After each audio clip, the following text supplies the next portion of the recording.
যারা এই ধরনের কাজ করবে তাদেরকে তোমরা প্রশ্ন করতে শিখো, উত্তর আদায় করতে শিখো, সাহসী হও। আর তোমরা B the leader of the country.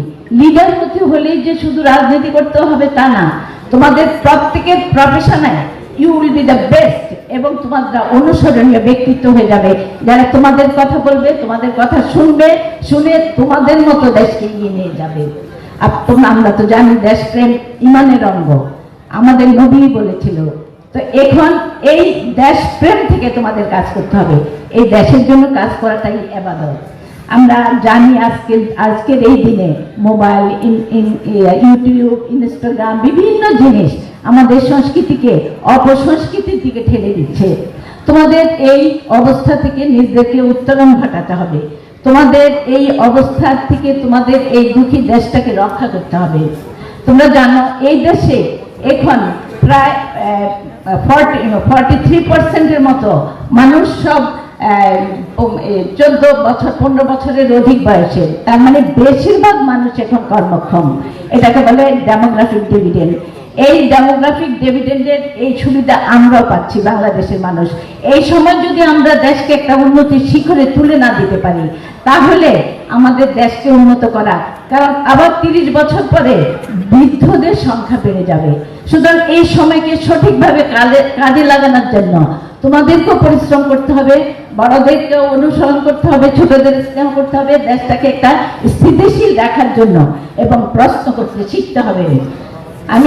আমরা জানি যে সূরা মুলকের 2য় আয়াতে আছে, লিল্লাযী খালাকাল মাউতা ওয়াল হায়াতা লিয়াবলুয়াকুম আইয়ুকুম আহসানু আমালান ওয়া হুয়াল আযীজুল গফুর। তোমাদের আমি, আল্লাহ বলেছেন, আমি মৃত্যু এবং হায়াত এবং মরণ তৈরি করেছি তোমাদের মধ্যে কর্মে কে শ্রেষ্ঠ তা জানার জন্য। তাহলে আমাদের প্রধান কাজ কি? এই ছোট্ট সময়ের জন্য আমাদের প্রত্যেকেই ফিরে যেতে হবে।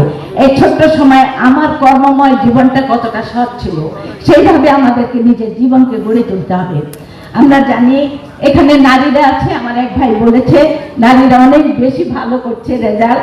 সুতরাং এই রেজাল্ট ভালো পিছনে দেশের মানুষ, আমি নিজে নারী হিসাবে আমি খুব আশাবাদী।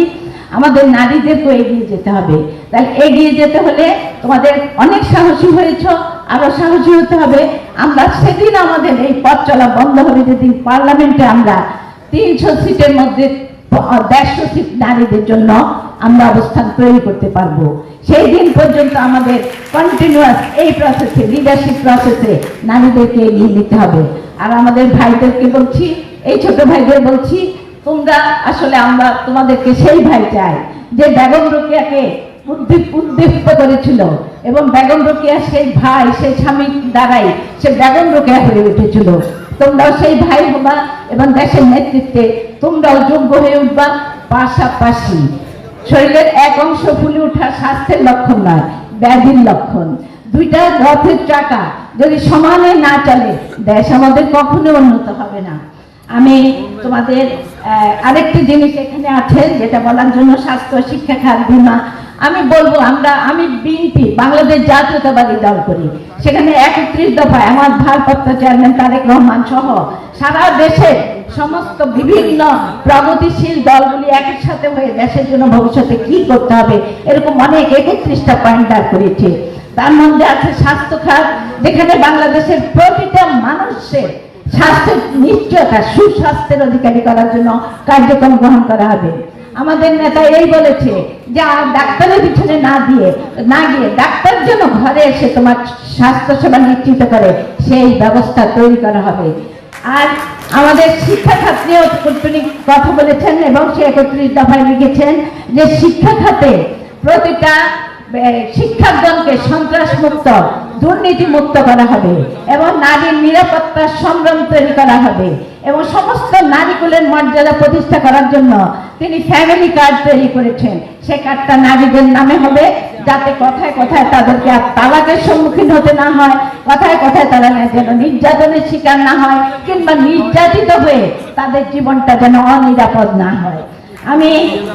আমি তোমাদের কাছে আমার বক্তব্যের শেষের দিকে আমি শুধু বলবো, you should do the best for your country, be helpful for your people and for the country।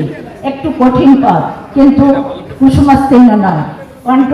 কণ্টকাকীর্ণ, তাহলে এই কণ্টক তোমরা পার হয়ে যেতে পারবে আমরা বিশ্বাস করি।